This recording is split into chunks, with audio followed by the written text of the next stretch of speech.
नमस्कार, मी सागर गजानन खुडेराव, राहणार आर्णी, जिल्हा यवतमाळ. व्यवसायाने सिव्हिल इंजिनियर आहे.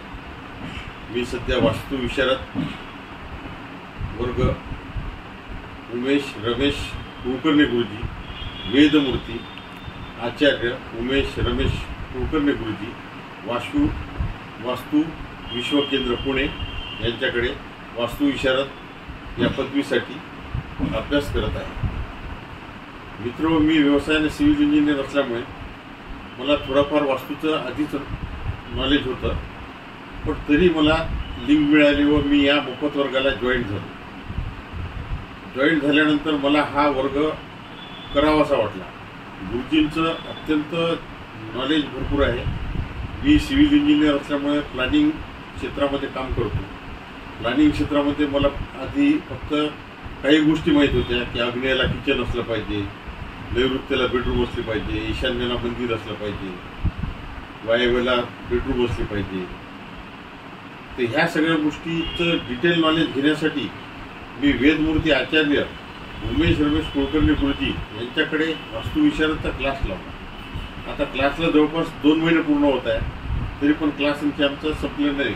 गुरुजींचं नॉलेज हे भरपूर अफाट आणि चिक्कार नॉलेज आहे. गुरुजींचं वास्तुशास्त्राचं नॉलेज, गुरुजींचं ज्योतिषशास्त्राचं नॉलेज, गुरुजींचं अंकशास्त्राचं नॉलेज, गुरुजी ज्या विषयावर बोलतात त्या विषयावर वेळ कधी कसा निघून जातो हे आपल्याला कळत सुद्धा नाही.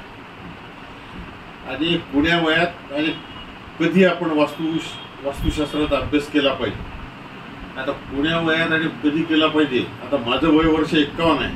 मी आता सध्या वास्तुशास्त्राचा अभ्यास करतो. माझ्या क्लासमध्ये अनुराधाताई जोशी आहे, त्यांचं वय 72 वर्ष आहे.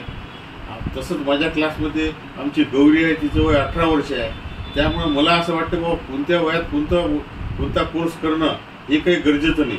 आपलं ज्ञान किती आत्मसात करतो आपण हे मला महत्त्वाचं वाटतं. मग आता यामध्ये गुरुजी काय शिकवतात? आता गुरुजी आपल्याला शिकवतात दिशा व उपदिशा, घटबिंब सिद्धांत, दिशानिर्देशन, एनर्जीचे प्रकार, फॉर्म्युला नंबर 60-40, वास्तुमंडल पुरुषाची उत्पत्ती, भूमिलक्षण व परीक्षण, नाड्याचा अर्थ, शल्यचिकित्सा, काकिणी विचार, आयादी सूत्र, झोन्स, षडमहंती, प्लॉटचे आकार, पदाचे गुणधर्म, 32 दरवाजे, कट आणि एक्सटेन्शन, विदुषिला व त्यावर उपाय. आता गुरुजीचं असं मत आहे की आपण जेव्हा एखाद्या घराची रेमेडीज करतो तर ते रेमेडीज तोडफोड न करता आपण त्याला एक फॅशन म्हणून करू शकतो. त्याच्यात कमीत कमी खर्चात ती झाली पाहिजे. याच्यावर सुद्धा गुरुजी सुंदर असे उपाय आपल्याला सांगतात. त्याच्यानंतर द्वारवेद, फ्लॉवर थेरपी, घराची रचना व त्यामधील गोष्टी, खिडकी, देवघरातील पंचायत, किचन मास्टर बेडरूम, आरसा, बोरवेल, लिफ्ट, जिना, पोटमाळे या सगळ्या गोष्टींचा अभ्यास आपल्याला गुरुजी त्या वास्तुविशारद वर्गामध्ये करून घेतात. मग आता वास्तुविशारद वर्ग केल्यानंतर मी एक सिव्हिल इंजिनियर असल्यामुळे मला अशा प्रकारचा त्याचा फायदा होतो. आता हा जेव्हा मी प्लॅन तयार केला तेव्हा या कॉलमच्या पोझिशन मी यामध्ये टाकलेले आहे. त्यामध्ये मास्टर बेडरूम, गेस्ट रूम, जिना, पूजाघर, ड्रॉइंग हॉल, ब्रह्मस्थान, बेडरूम, स्टोर रूम, किचन ह्या सगळ्या गोष्टी आपल्याला या पदाप्रमाणे, नाड्याप्रमाणे आपण यामध्ये बसवलेल्या आहेत. आता हे वास्तुपुरुष मंडल आहे. हे 81 पदाचं वास्तुपुरुष मंडल बनलेलं आहे. हे 81 पदामध्ये आपल्याला घराचं वास्तू करायचं आहे. त्यामध्ये भवनाची निर्मिती करायची आहे.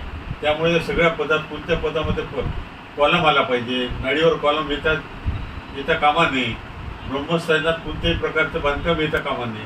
या सगळ्या गोष्टी एक सिव्हिल इंजिनियर म्हणून आपल्याला निश्चितच माहीत होते.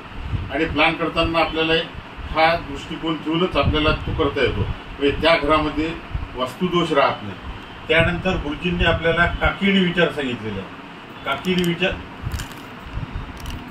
गुरुजींनी आपल्याला काकिणी विचार सांगितलेले आहे. काकिणी विचार म्हणजे आपण एखाद्या गावातून दुसऱ्या गावामध्ये जेव्हा शिफ्ट होतो तर त्यामध्ये आपल्याला त्या गावाच्या कोणत्या भागात राहिल्याने आपल्याला त्रास होणार नाही किंवा आपण कोणत्या भागात आपली वास्तू बांधल्यास आपल्याला तिथे जास्तीत जास्त प्रोत्साहन मिळू शकते उत्पन्न होऊ शकते, आपलं समाधान मिळू शकते, हे सुद्धा विचार गुरुजी काकणी विचारातून आपल्याला सांगितलेलं आहे.